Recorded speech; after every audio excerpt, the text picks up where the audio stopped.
Chapter 2, Candy Corn. That afternoon, I zoomed to my house from the bus stop, and I ran in from my door as fast as lightning. Tattle, T-A-L-E, tattletale. Tattle, spells tattletale, I hollered. After that, I used the word in a sentence. Tattletale. May is a big, fat tattletale. I heard my grandma's voice. Junie B, honey, is that you? She called. I'm in Ollie's room. Come back and see us. I circled my hands around my mouth. Okay, I hollered.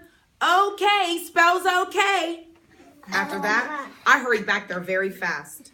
Did you hear me spell tattletale, I said. I looked that word up in my dictionary at school on account of May tattletaled on me today. Grandma Miller was changing Ollie's clothes.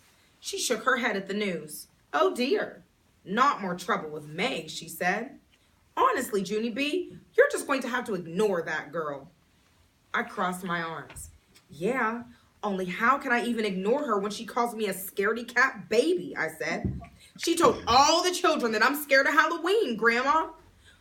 Only if May knew what I knew about Halloween, she would be scared too.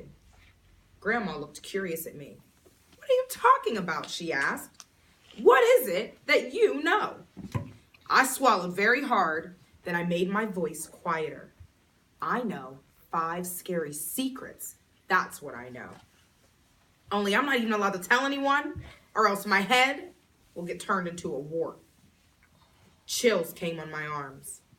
Polly Allen Puffer told me that. I whispered even softer.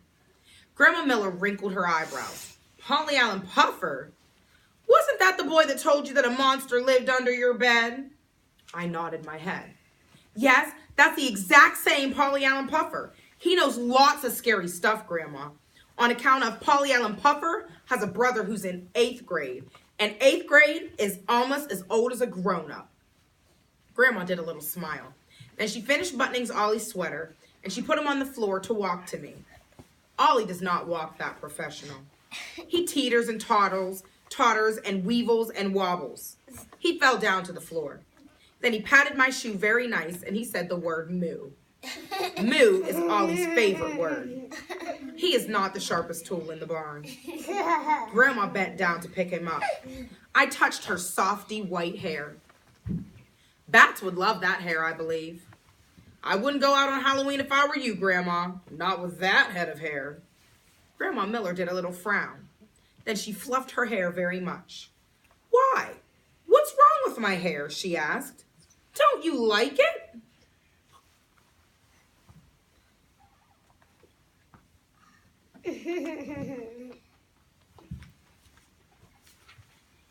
I zipped my lips shut, because I said too much already, I think.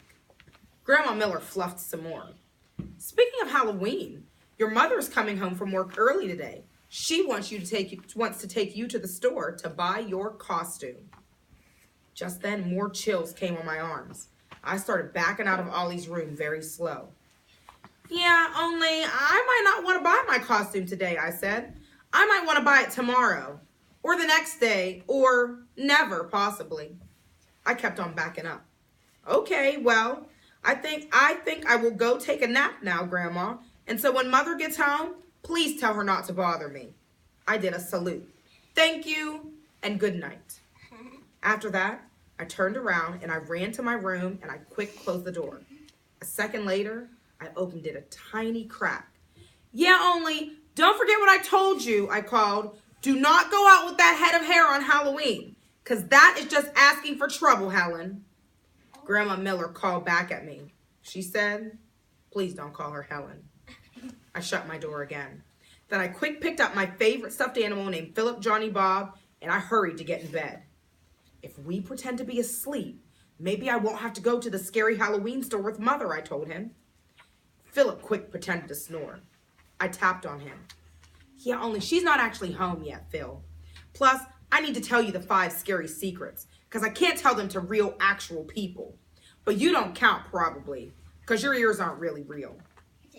Philip Johnny Bob felt his ears with his front foot. Really? You're kidding me, he said. My ears aren't real? Are you sure? Because they really, really feel real, don't you think? I felt his ears. Yes, Philip, they do. They do feel real, but they're just made out of cloth. Philip Johnny Bob kept feeling his ears, and so finally, I had to take his foot away. After that, I made my voice into a whisper, and I told him the 5 scary secrets. First, I whispered the secrets about the monsters and the witches. Then I whispered the secrets about the pumpkins and the bats and the cats. And finally, I whispered the secret about how candy corn is not actually corn. His mouth came open at that one. No, he said. That can't be true. Candy corn has got to be corn. It has corn right in its exact name. Plus, it even looks like corn. Kind of. And if it isn't corn, then what kind of vegetable is it? I did a shrug. I don't know, Phil. It can't be peas, because peas are brownish and greenish. Right, said Philip. And it can't be carrots, because carrots are longish and crunchish. We thought some more. Then both of us looked at each other. Maybe Polly Allen Puffer's brother is wrong about the corn, I said.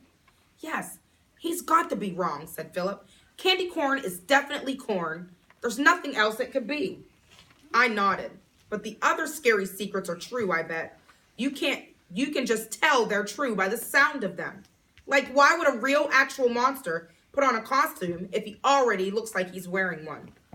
I know, said Philip. And the pointy sharp pumpkin teeth? That makes sense too. 'Cause what good are pointy sharp teeth if you can't eat feet? Right, I said. And you know that bats and cat secrets are true too. 'Cause what bat wouldn't want to live in Grandma's softy hair? And witches can definitely claw you into shreddle, said Philip. He looked up at me. Maybe you shouldn't go trick-or-treating this year, Junie B. Maybe you should just stay right here with me, all safe and sound, right in your own house. I hugged him very tight. That elephant is very supportive.